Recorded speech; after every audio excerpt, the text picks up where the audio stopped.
दोस्तों, महात्मा बुद्ध कहते हैं, दुख है और यह सत्य है। हमारे दुख का कारण भी है, यह भी सत्य है, और उसका निवारण भी है, यह भी सत्य है। समस्या है तो उसका समाधान भी है, परंतु हमें हमारे जीवन में केवल दुख और समस्याएं ही दिखाई देती हैं। हर तरफ चारों दिशाओं में हमें केवल दुख और परेशानियां ही नजर आती हैं। इसका समाधान तो कहीं नजर ही नहीं आता। हम चाहे कितने भी समस्याओं का समाधान खोजने का प्रयास क्यों न करें, लेकिन हम उसका समाधान निकाल नहीं पाते। और ऐसे ही धीरे धीरे वक्त बीतता जाता है और एक दिन सब कुछ ठीक हो जाता है, परंतु फिर से हमारे जीवन में दुख और समस्याएं आ ही जाती हैं। और एक बार फिर से हमारा ध्यान केवल उन समस्याओं की तरफ होता है। हमारे पास उन समस्याओं का कोई निवारण नहीं होता। परंतु यह बात भी बिल्कुल सत्य है कि निवारण और समाधान दुख और समस्या में ही निहित होते हैं। और जो व्यक्ति निवारण और समाधान को खोज लेते हैं, उन्हें जो संपदा मिलती है वह यूं ही समय को गुजार देने वालों को नहीं मिलती। मैंने अब तक आपसे जो कुछ भी कहा है, हो सकता है कि आपको ये सारी बातें समझ में ना आई हो, लेकिन महात्मा बुद्ध ने आखिर ऐसा क्यों कहा कि सभी समस्याओं का समाधान उसी समस्या में होता है। चलिए इसे एक कहानी के माध्यम से समझते हैं। बहुत समय पहले की बात है। एक राज्य का राजा बहुत चिंतित था, क्योंकि उसकी पत्नी का जन्मदिन नजदीक आ रहा था। यूं तो कहने को वो राजा था, लेकिन फिर भी उनके वैवाहिक जीवन में हजारों प्रकार की समस्याएं थी।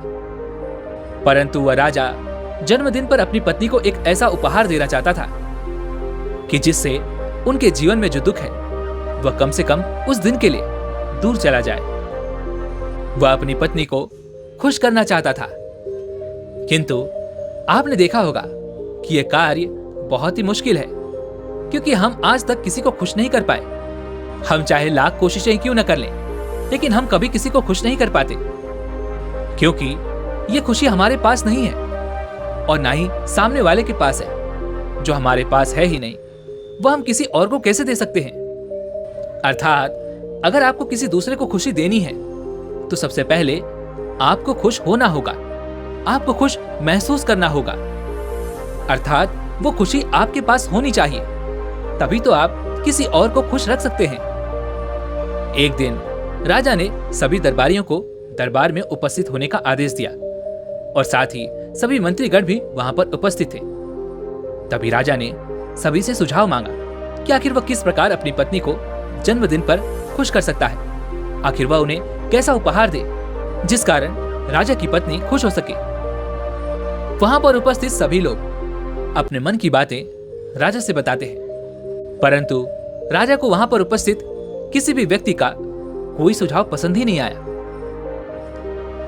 एक दिन संध्या के वक्त राजा अपने रथ से कहीं जा रहा था। तभी रास्ते में उसने एक बहुत ही सुंदर मूर्ति देखी। वह मूर्ति बहुत ही सुंदर और आकर्षक थी। उसे देखकर ऐसा प्रतीत होता था मानो उस मूर्ति में जान हो। उस मूर्ति को देखकर राजा बहुत प्रसन्न हुआ और वह तुरंत ही मूर्तिकार के पास पहुंचा और राजा उस मूर्तिकार से कहता है, तुम तो बहुत बड़े कलाकार हो, तुम्हारी मूर्तियों में जान नजर आती है। ऐसा प्रतीत होता है कि तुम्हारी मूर्तियां जीवित हैं। हम तुम्हारी इन मूर्तियों को देखकर बहुत प्रसन्न हैं। हम चाहते हैं कि तुम्हारी ये सारी मूर्तियां हमारे दरबार में शामिल हो। यह सुनकर वह मूर्तिकार बहुत प्रसन्न हुआ, जैसे उसे कोई खजाना मिल गया हो। लेकिन तभी राजा ने उस मूर्तिकार से एक और बात कही, देखो, मैं चाहता हूं कि तुम मेरे दरबार में शामिल हो जाओ, किंतु उससे पहले तुम्हें हमारे लिए हमारी रानी की एक ऐसी मूर्ति बनानी होगी जिसे देखकर वह खुश हो जाए और अपने सारे दुख दर्द भूल जाए। और यदि तुम ऐसा ना कर सके तो मैं तुम्हारा सर धड़ से अलग कर दूंगा। राजा के मुख से यह सुनकर वह मूर्तिकार घबरा गया, उसके पसीने छूट गए। वह राजा को मना भी कैसे करे, इसलिए उसने न चाहते हुए भी राजा को स्वीकृति दे दी। राजा उस मूर्तिकार की बात सुनकर बहुत प्रसन्न हुआ और वो वापस महल लौट गया। लेकिन उधर दूसरी तरफ जो मूर्तिकार अब तक बहुत प्रसन्न था, जो अपने मन से मूर्तियां बनाया करता था, जो हमेशा खुश रहता था, अब वह दुखी हो गया था। वो गहरे दुख में चला गया था। वह डर के कारण रानी की मूर्तियां बनाना शुरू करता है, परंतु जो भी मूर्ति वह बनाता था, उस मूर्ति को देखकर ऐसा प्रतीत होता था मानो वह मूर्ति बहुत दुखी है, उसे किसी प्रकार का कोई दुख है। एक के बाद एक उसने कई सारी मूर्तियां बना डाली, परंतु कोई भी मूर्ति ऐसी नहीं थी जिसे देखकर कोई भी खुश हो सके, जिसे देखकर यह प्रतीत हो कि मानो उस मूर्ति में जान है और वह मूर्ति देखकर कोई भी अपना दुख भूल जाए। और यह इस कारण हो रहा था क्योंकि वह मूर्तिकार भीतर से बहुत दुखी था, जो उसकी मूर्तियों के रूप में साफ और स्पष्ट नजर आ रहा था। राजा ने उस मूर्तिकार को 1 सप्ताह का समय दिया था, किंतु 4 दिन तो उसने यूं ही व्यर्थ कर दिए। अब उसके पास केवल 3 दिन का ही समय बचा था, जिसके बारे में सोच सोचकर उस मूर्तिकार का गला सूखा जा रहा था। डर के कारण अब उसके हाथ पैर भी काम करना बंद कर चुके थे। उसके हाथ से हथौड़ी और छीनी तक नहीं चल रही थी और उसे अपना भविष्य नजर आ रहा था। उसे नजर आ रहा था कि वह राजा उसे मृत्यु दंड दे रहा है। उसके बाद उसके परिवार का क्या होगा? उसके परिवार को कौन संभालेगा? यह सोच सोचकर उस मूर्तिकार का मन बैठा जा रहा था। तभी उसने एक योजना बनाई। वह अपने परिवार को साथ लेकर रात ही में गांव छोड़कर चला जाएगा। यह सोचकर वह तुरंत घर लौटा। उसने सारा सामान बांधा, अपनी पत्नी और अपने बच्चों को भी तैयार किया। वह जैसे ही घर से निकलने वाला था कि तभी उसने देखा कि राजा के सिपाही वहां पर तैनात हैं। यह देखकर वो मूर्तिकार और भी घबरा गया। वह समझ नहीं पा रहा था कि क्या करे। यदि वो यहां से भागने की कोशिश करता है और पकड़ा जाता है तो राजा उसके साथ साथ उसके परिवार को भी मृत्यु दंड दे देंगे। वह कुछ समझ नहीं पा रहा था। तभी वह जमीन पर बैठ गया और रोने लगा और अपनी पत्नी से कहता है, अब से तुम्हें ही बच्चों का ख्याल रखना होगा। मेरा और तुम्हारा साथ यहीं तक था, क्योंकि राजा ने जिस प्रकार की मूर्ति का मुझे आदेश दिया है, मैं उस प्रकार की मूर्ति नहीं बना पा रहा, जिस कारण राजा मुझे मृत्यु दंड दे देंगे। वह मेरा सर धड़ से अलग कर देंगे और उसके बाद तो तुम्हें ही बच्चों का ख्याल रखना होगा। इतना कहकर वो जोर जोर से फूट फूट कर रोने लगा। देखते ही देखते रात बीत गई और अगले दिन सुबह सुबह उस मूर्तिकार के दरवाजे पर एक गुरु भिक्षा मांगने आए। मूर्तिकार ने उन्हें भिक्षा लाकर दी, किंतु मूर्तिकार बहुत परेशान लग रहा था, जिसे देखकर वह गुरुवर उस मूर्तिकार से कहते हैं, बेटा, हमारे जीवन में दुख और सुख तो आते ही रहते हैं। हमारे जीवन में दुख और समस्याएं तो होती ही हैं, किंतु इन सभी दुख और समस्याओं का समाधान और निवारण भी होता है। परंतु हम केवल दुख और समस्याएं ही देखते हैं। उन दुख और समस्याओं के छिपे निवारण और समाधान को हम कभी नहीं देख पाते। यदि तुम ध्यान से देखोगे तो हर समस्या का समाधान है और हर दुख का निवारण भी है। मैं ये अच्छी तरह जानता हूं कि तुम यहां से अपनी पत्नी और बच्चों को लेकर भाग जाना चाहते थे, किंतु ऐसा हो नहीं सका। उस मूर्तिकार ने जब उन गुरु के मुख से यह बातें सुनी तो वह उनके चरणों में जा गिरा और हाथ जोड़कर उन गुरुवर से कहता है, हे गुरुवर, आप ही बताइए मैं क्या करूं। राजा ने मुझे मूर्ति बनाने का आदेश दिया है, किंतु मैं चाहकर भी वो मूर्ति नहीं बना पा रहा, और यदि वो मैंने मूर्ति नहीं बनाई तो राजा मुझे मृत्यु दंड दे देंगे, और उसके बाद मेरे परिवार का क्या होगा? उनका ख्याल कौन रखेगा? तभी वह गुरुवर उस मूर्तिकार से कहते हैं, बेटा, आंख बंद कर लेने से कुछ नहीं होने वाला, क्योंकि दुख और समस्याएं तो वहीं की वहीं खड़ी रहती हैं। ध्यान देने और कर्म करने से सब कुछ बदल जाता है। यदि तुम केवल आंखें बंद करके ये सोचोगे कि तुम्हारी समस्याएं चली जाएंगी तो ऐसा कभी नहीं होगा। इतना कहकर उन गुरुवर ने उस मूर्तिकार के कानों में कुछ कहा और उसके बाद वो वहां से चले गए।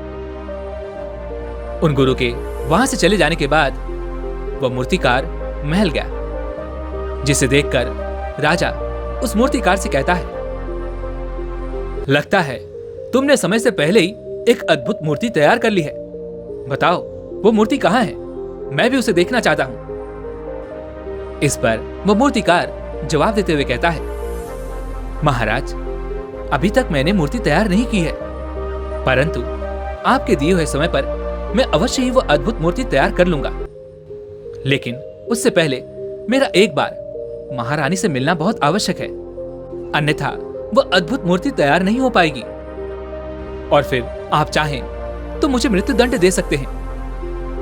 राजा ने उस मूर्तिकार की सारी बातें ध्यानपूर्वक सुनी और उसके बाद राजा ने मूर्तिकार को महारानी से मिलवाया। मूर्तिकार महारानी से मिलने के बाद महारानी से प्रश्न करते हुए कहता है, महारानी जी, किसी भी औरत के जीवन का सबसे बड़ा दुख क्या हो सकता है? इस पर महारानी जवाब देते हुए उस मूर्तिकार से कहती है, किसी औरत का मां न बन पाना उसका सबसे बड़ा दुख है। तभी वो मूर्तिकार महारानी से एक और प्रश्न करते हुए कहता है, महारानी जी, किसी औरत के जीवन का सबसे बड़ा सुख क्या है? महारानी उस मूर्तिकार के इस प्रश्न का जवाब देते हुए कहती हैं, किसी भी औरत के जीवन का सबसे बड़ा सुख उसके पति और उसके बच्चों का उसके पास होना है। महारानी के मुख से अपने प्रश्नों का जवाब जानकर मूर्तिकार बहुत प्रसन्न हुआ और उनसे आज्ञा लेकर वह वापस अपने घर लौट आया और अब से वह दिन रात उस मूर्ति पर काम करने लगा। देखते ही देखते पूरे 3 दिन पूरे हो गए। आखिरकार रानी के जन्म दिवस वाले दिन वह मूर्तिकार उस मूर्ति को लेकर राजमहल पहुंचता है। लेकिन अब राजा के मन में यह बेचैनी थी कि पता नहीं उस मूर्तिकार ने आखिर कैसी मूर्ति बनाई होगी, पता नहीं वो मूर्ति महारानी को पसंद आएगी भी या नहीं। इस प्रकार के कई प्रश्न राजा के मन में चल रहे थे। राजा के मन की बेचैनी लगातार बढ़ती ही जा रही थी। लेकिन उधर दूसरी तरफ राजा को उस मूर्तिकार पर पूर्ण विश्वास भी था, क्योंकि राजा ने पहले ही उस मूर्तिकार के हाथों की कला देखी हुई थी। इसलिए एक तरफ उनके मन में यह भी विचार चल रहे थे कि उस मूर्तिकार ने जरूर ही अद्भुत मूर्ति बनाई होगी। वह मूर्ति सफेद कपड़ों से ढकी हुई थी। तभी राजा ने उस मूर्ति की ओर इशारा करते हुए रानी से कहा, यह आपका जन्म दिवस का तोहफा है, इसे कबूल करें। उसके बाद रानी ने अपने हाथों से उस मूर्ति से वह कपड़ा हटाया और उस मूर्ति को देखते ही रानी की आंखों से आंसू बहने लगे। और यह देखकर राजा को ऐसा प्रतीत हुआ कि मानो महारानी को यह मूर्ति पसंद नहीं है। इसलिए राजा ने तुरंत ही क्रोधित होकर अपने सिपाहियों को आदेश दिया और उस मूर्तिकार को बंदी बनवा लिया। लेकिन तभी महारानी राजा से कहती हैं, रुकिए, इस मूर्तिकार ने तो मेरा दुख और सुख एक ही मूर्ति में निकाल दिया है। इस मूर्ति में मेरे पति मेरे साथ है और मेरे हाथ में मेरा बच्चा है। इससे सुंदर मूर्ति मैंने आज तक नहीं देखी। यह बहुत ही लाजवाब है, अद्भुत है। इससे सुंदर तोहफा मेरे लिए और कोई नहीं हो सकता। काश ऐसा मेरे जीवन में वास्तव में हो जाए कि मेरे पति भी मेरे साथ हो और मेरे हाथों में मेरा बच्चा हो। महारानी की ये सारी बातें सुनकर और इस मूर्ति को देखकर राजा को अपनी गलती का एहसास हुआ। राजा अपनी प्रजा और अपने साम्राज्य की देखरेख में इतना व्यस्त रहता था कि वह कभी अपनी पत्नी को समय नहीं दे पाता था, जिस कारण राजा की आंखों से आंसू बहने लगे। और दरबार में उपस्थित सभी लोग वह मूर्ति देखकर हैरान थे। आज तक किसी ने भी ऐसी सुंदर और जीवित मूर्ति नहीं देखी थी, जिसमें सुख और दुख एक साथ नजर आ रहे हों। उसके बाद उस राजा ने उस मूर्तिकार को रिहा करवाया और उसे ढेरों इनाम दिए और अपने राज दरबार में जगह भी दी। किंतु उस मूर्तिकार ने इनाम तो स्वीकार कर लिया, परंतु राज दरबार में उसने जगह नहीं ली और हाथ जोड़कर राजा से कहता है, हे महाराज, मेरी आपसे एक विनती है। आपने मुझे चेतावनी दी थी कि यदि मैं ये मूर्ति नहीं बना सका तो आप मुझे मृत्यु दंड दे देंगे। किंतु मैं आपसे बस इतना ही कहना चाहता हूं कि हम में से चाहे कोई भी प्राणी क्यों ना हो, सभी के प्राण उतने ही कीमती हैं जितना कि आपका या महारानी के हैं। इसलिए किसी को भी बिना दोष के दंड नहीं देना चाहिए। मेरी पत्नी ने मुझसे कहा था कि राजा की दोस्ती और दुश्मनी दोनों ही अच्छी नहीं है। इसलिए मुझे आपके राज दरबार में कोई स्थान नहीं चाहिए। मैं अपनी छोटी सी दुनिया में बहुत खुश हूं। मैं अपने छोटे से परिवार के साथ बहुत खुश हूं। मैं आज तक जो करता आया हूं मुझे वो पसंद है और मैं अपने पूरे जीवन काल वही करना चाहता हूं। मैं जैसा हूं, जिस हाल में हूं, मुझे बहुत प्रसन्नता है कि मैं आज इतना खुशहाल इंसान हूं। अब मुझे आज्ञा दीजिए। इतना कहकर वो मूर्तिकार वहां से चला गया। दोस्तों, इसी प्रकार हमारे जीवन में भी बहुत बड़े बड़े संकट और दुख आते जाते हैं, किंतु वास्तव में तो ये दुख और संकट हमें कुछ सिखाने के लिए आते हैं। किंतु हम तो केवल उन दुख और समस्याओं को ही देखते रह जाते हैं। हम उनका निवारण खोजने का तनिक भी प्रयास नहीं करते। और जब हम दुख के समय क्रोध करते हैं तो हम वास्तविकता में अपना ही नुकसान कर लेते हैं। जो व्यक्ति समझदार होते हैं वह अपने दुख और परेशानियों से ये सबक सीख ही लेते हैं कि उन्हें विषम परिस्थितियों में शांत रहकर उन दुखों का निवारण करना चाहिए, उन समस्याओं का समाधान करना चाहिए। किंतु हम में से अधिकांशतः लोग ये नहीं सीख पाते और वे लोग दुख और परेशानियों के समय पर क्रोधित हो ही जाते हैं। वह इस बात को अच्छी तरह जानते हैं कि हमें दुख और समस्या के समय पर शांत रहना चाहिए और उसका समाधान खोजने का प्रयास करना चाहिए। किंतु हम बार बार वही गलती दोहराते रहते हैं। जब भी हमारे सामने कोई विषम परिस्थिति उत्पन्न होती है तो हम बार बार क्रोधित हो जाते हैं और क्रोध में आकर हम अपना ही नुकसान कर लेते हैं, क्योंकि क्रोध में हम कभी भी कोई चीज सीख नहीं सकते। क्रोध में हमारा मस्तिष्क काम करना बंद कर देता है और उसे केवल वो परिस्थिति नजर आती है, वो समय नजर आता है जो उसके खिलाफ है। और जो जीवन के दुखों से, इन समस्याओं से कुछ सीख नहीं पाता, ऐसा व्यक्ति पूर्ण रूप से एक दलदल में फंसे हुए इंसान की तरह है, जो परिस्थितियों के दलदल में कुछ इस प्रकार फंस चुका है कि वह वहां से निकल नहीं सकता। फिर वह चाहे कितना भी हाथ पैर क्यों ना मार ले, और वह जितना हाथ पैर मारेगा वह उतना ही उस दलदल में फंसता चला जाएगा।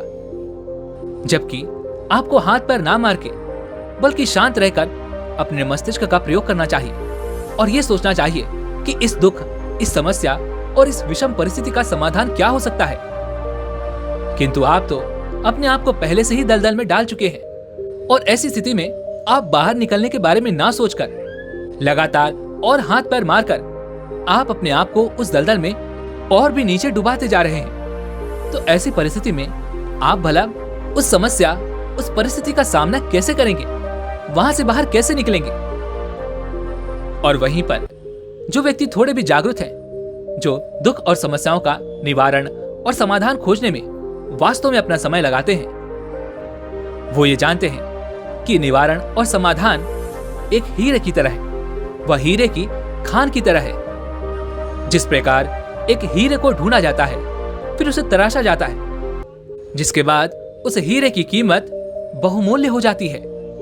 ठीक वैसे ही दुख और समस्या में समाधान और निवारण खोजने की आवश्यकता होती है और वह हमें खोजने भी चाहिए। और जब ये आपको मिल जाते हैं तब आपको एक ऐसी संपदा मिलती है, एक ऐसी समझ, एक ऐसा विश्वास, एक ऐसी शक्ति मिलती है कि उसके बाद आपके सामने जब भी कोई समस्या या कोई परेशानी आती है तो आप अकेले नहीं होते, बल्कि आप ये समझ जाते हैं कि वह विषम परिस्थिति आपको कुछ सिखाने आई है और आप उसका डटकर सामना करते हैं। उससे वो सारी चीजें सीखते हैं जो वो आपको सिखाना चाहती है और उसके बाद आप और भी मजबूत होते चले जाते हैं। आपका विश्वास और भी बढ़ता चला जाता है। आप और भी शक्तिवान और बलवान होते चले जाते हैं। इसीलिए महात्मा बुद्ध कहते हैं कि यदि दुख है तो उसका निवारण भी है, यदि समस्या है तो उसका समाधान भी है। इसलिए केवल दुख में उलझे मत रहिए, बल्कि उस दुख का निवारण कीजिए और यही आपको करना चाहिए। केवल हाथ पर हाथ धरे बैठे रहने से या फिर यूं ही समय को व्यर्थ गंवाने से आपको कभी भी उसका निवारण नहीं मिलेगा, बल्कि जितना आप उस दुख और समस्या से अपनी जान छुटाकर भागने की कोशिश करेंगे, वह उतनी ही तीव्रता से आपके पीछे भागेगी। और जैसे जैसे समय बीतता जाएगा, वो दुख और समस्या और भी विकराल रूप ले लेगी और तब उसका सामना करना और भी मुश्किल हो जाएगा। इसलिए यदि कोई दुख और समस्या अभी आपके सामने है तो उससे लड़िए, डटकर सामना कीजिए, उससे सीखिए और निवारण कीजिए। वैसे दोस्तों, आज की इस वीडियो से आपने क्या सीखा वो मुझे आप कमेंट में जरूर बताइएगा। और इसी के साथ में उम्मीद है कि आपको आज की वीडियो पसंद आएगी, तो इस वीडियो को लाइक और अपने दोस्तों के साथ शेयर भी जरूर कीजिएगा। और हमें ऐसे ही सपोर्ट करने के लिए चैनल को सब्सक्राइब और घंटी बटन को जरूर दबा दीजिएगा। चलिए मिलते हैं अगली वीडियो में, तब तक के लिए अपना ख्याल रखें। धन्यवाद।